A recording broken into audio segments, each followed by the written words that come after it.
Okay, good evening. Welcome to New Buckenham Historical Wargamers. This is the Battle of Shiloh, April 6th, 1862. This is the first day. The scenario for this game is focused on the Hornet's Nest, which is just over here. On a previous night's wargaming, we played Shiloh Church, which is on the flank here. So we've moved to the centre of the battle. It's going to get started almost immediately as we have the division of Hardy coming in here, and they're going to be hitting the division of Prentice. We have Peabody's brigade, we have Miller's brigade. And as we go along the rebel line, we've got Albert Sidney Johnson leading the way as he did on the day. The terrain is open woodland, so visibility is relatively good, although there will be minuses for movement, line of sight and command and control. The battlefield is intersected with lots of gullies. You can see this. Brigades defending these gullies will get a bonus. We've got the start of the Tennessee River up here, and on the day, as we know, the Union had their backs up to this river. The Confederate plan was to push them away from this river into Owl Creek over there. The Union player will have brigades spawning at certain points from all of these camps. It's already determined which brigades are at those camps. There's 3 objective markers. We've got the Purdy-Hamburg Road, which is this here. The Confederates need to push all Union troops north of this road, as that links up with Sherman's forces on their flank. We've then got the Hornet's Nest, sunken road, although technically it was never sunken, but for purposes of the game, that's what we're going to say. And just in front is the area of dense underbrush. And then going further north, we've got the Pittsburgh-Corinth Road. And if the Confederates push back from here, the Confederates will have won, as that leads to Pittsburgh Landing. Yes. Last week. And that is it. I'll fill you in tomorrow on day 2. Yeah. Following the initial hard-fought action that morning of April 6th, 1862, that had seen the Union brigades of General Sherman thrown back beyond Shiloh Church and already pushed back a mile that morning, General Prentice's brigade held the center of the new Union line. Positioned along a dirt farm road fringed by woods on one side and an open field on the other, and their General Grant told Prentice to maintain that position at all hazards. Over this fatal field, known locally as Duncan Field, the Confederate lines of gray came on, advancing into a storm of shot and shell from the Union line.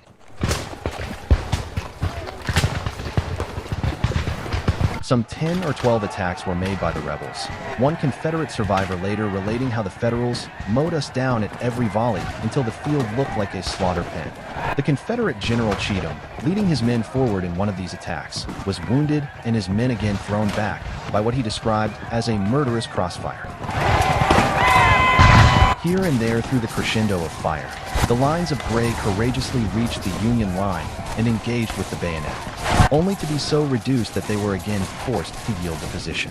Confederate General Bragg was told by a colonel of one regiment that had been beaten back from the now corpse-strewn field that there was nothing to be gained by further frontal assaults and a flanking move must be attempted. An agitated Bragg ordered the colonel to go again, saying, "Colonel Allen, I want no faltering now." To the left and right of Duncan Field, the Confederates slowly pressed on, the fighting just as intense and ceaseless. The volleys often exchanged point-blank amongst the trees, the thick undergrowth, and the billowing powder smoke.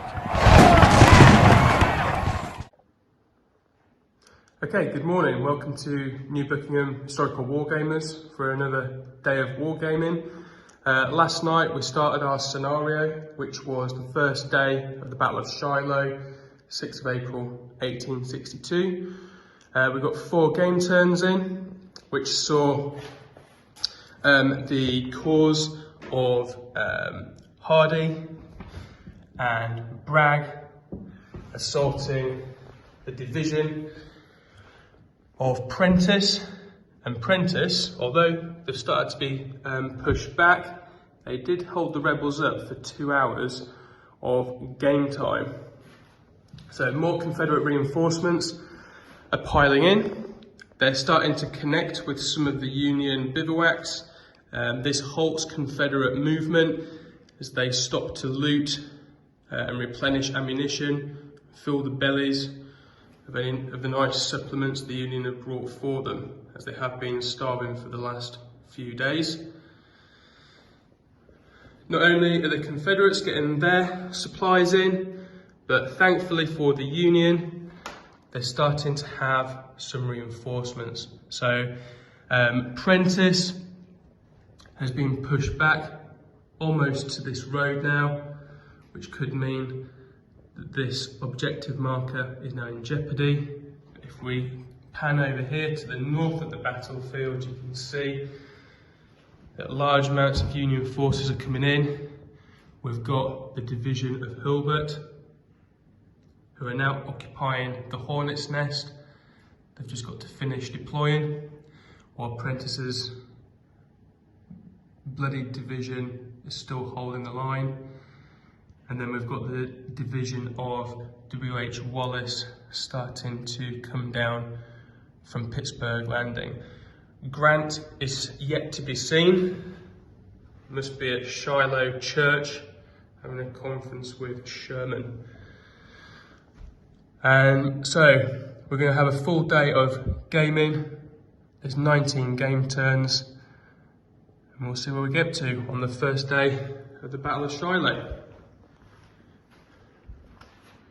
Thank you very much. Having taken Shiloh Church earlier, General Beauregard eventually broke the Union line on the left and General Hardee the right, leaving Prentice's command isolated and with both flanks in the air.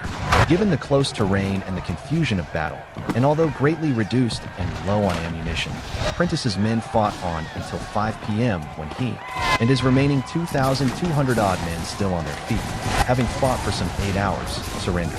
One of Prentice's men later said, "We were totally surrounded and whipped, but did not know it."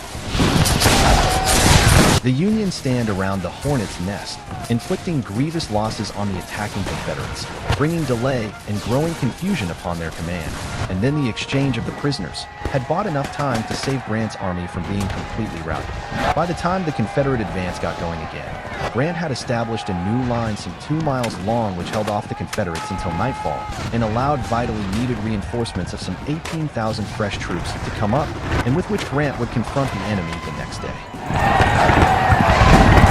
Numbered among the many Confederate dead that day was their commander, General A.S. Johnston. Around the middle of the day, as he encouraged his men on in the fighting for the Hornet's Nest, he was hit in the leg by a mini ball, severing an artery, and by 2:30 p.m., he was dead through blood loss. On hearing the news of the death of his favored general, President Davis said, "Our loss is irreparable." The rules used were Fire and Fury by Fire and Fury Games. Okay, good afternoon at New Buckenham Historical Wargamers. We've concluded our second Battle of Shiloh. This is for the first day. We've played 12 game turns and we've run out of time. It is now 12:30 battle time. Albert Sidney Johnston has lived up to his name. He's been attached to Jackson's brigade from Withers' corps for pretty much the entire action, and he's now in the Hornet's Nest. The Union have been pushed back from the road as well. Both sides have nearly hit heavy casualties.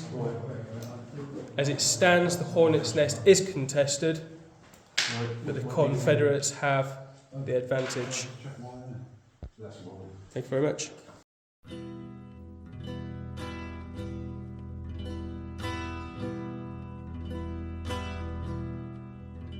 Come all you valiant soldiers, a story I will tell about the bloody battle that was fought on Shiloh's hill.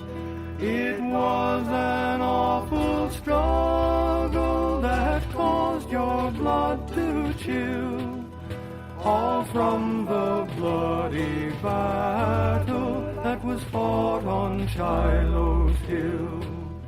'Twas on the 6th of April